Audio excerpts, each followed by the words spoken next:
Hello mga boss, magandang araw po. Ayan, napaklas na natin yung mga tungtungan dito. Papalitada na tayo dito sa labas na lang po mga boss. Ano po? Ayan, ang buhay ng construction talagang yan, yung loob po mga boss Ayan, tapos na tayo magpalitada dito. Ayan, nakalagyan na rin natin ng hangin. Kaya hindi pa tapos kasi bumili pa ng bakal. Ang problema mga boss, ayan. Lagi po nating tatandaan mga boss, ano po. Kapag gumagawa po tayo ng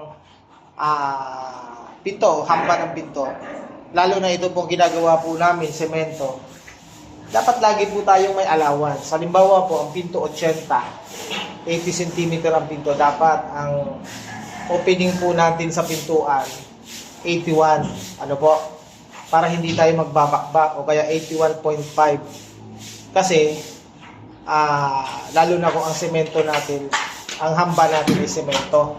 Kagaya po dito mga boss. Kasi pag hindi nyo po, pag isinakto nyo pong 80 yan o 80 cm, yung pong opening po ng pintuan po ninyo o 80 din yung pinto, pagkakatam kayo ng malaki. Saka nagkakaroon po yan ng halos 1 cm dahil doon sa bisagra. Ano po? Dito po, sa ginagawa po namin, naghamba po kami ng semento dahil ayaw na po ng may-ari ng may kahoy dahil puro anay. Ano po mga boss? Kaya ito po ang ginawa po. Kaya lang, mali po yung nag-asintada. Ang ginawa niya, sabi ko, 70 lang kasi ang pinto dito dahil malit na kwarto ito. Wala po, 67 lang, 65. Kaya yan, laki na sisinsilin. Dapat po, pag 70, 71.5 o kaya 70 para wala na tayong katam. Ano po, hindi na magkakatam ng pinto. Kaya, tingnan nyo. Kaya yan.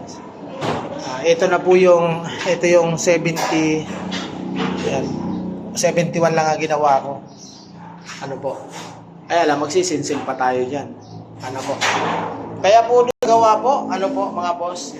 Susukatin po ninyo mga boss, pagka gumagawa po tayo ng kakabit tayo ng hamba ng pintuan, kahit na kahoy, tingnan nyo po mga boss, kapag ang pinto, ang hamba po, dapat kung 80 ang pintuan nyo, dapat ano yan, hindi insaktong 80 ang hamba. Dapat yan ng 80.5 o kaya 81 para hindi po tayo magkatam ng pintuan. Kasi yung mga pinto po, madalas yan, may sobra pa. Minsan 80.5 yan yung mga pinto, ano po. O kaya kaya dapat, kung pinakamainam, kung kaya nyong gawin, pag nagkakabit kayo ng pintuan, pag bago nyo ikabit yung hambay, kabit nyo na yung pinto. Kaya lang, mahirap pong gawin yun. Ano po. Kaya para sigurado kayo, i-check nyo pa rin. Kung bawa, hamba, binili nyo. Buo na siya dati, nakabuo na ang hamba. Check nyo pa rin, baka mamaya saktuhan. Pag saktuhan po, adjust nyo ng konti. Ano po, pag saktong 80 o 80 cm, i-adjust nyo po ng konti yun. Baguhin nyo po yung mga bracing nya. Kasi nga, masigip yan. Sigurado po yun, masigip yan. Kasi yung mga pintuan, minsan sobra po yan doon sa sukat. Minsan ano lang yan. Minsan 80.5 yan. Ano po mga boss? Ayun lang po, sana may natutunan po kayo kay Boss Ray. Lagi po natin tatandaan, buhay ng construction kahit mahirap, tuloy lang ang laban mga boss. Ano po? Ayan po, ito, ayan si Boy Paling. Ayan si Boy Paling, anong ginagawa niya? Ayan si Boy Labo. Tatlo lang po kami ngayon dito mga boss. Dahil sa umuwi po yung iba namin mga kasama. Okay?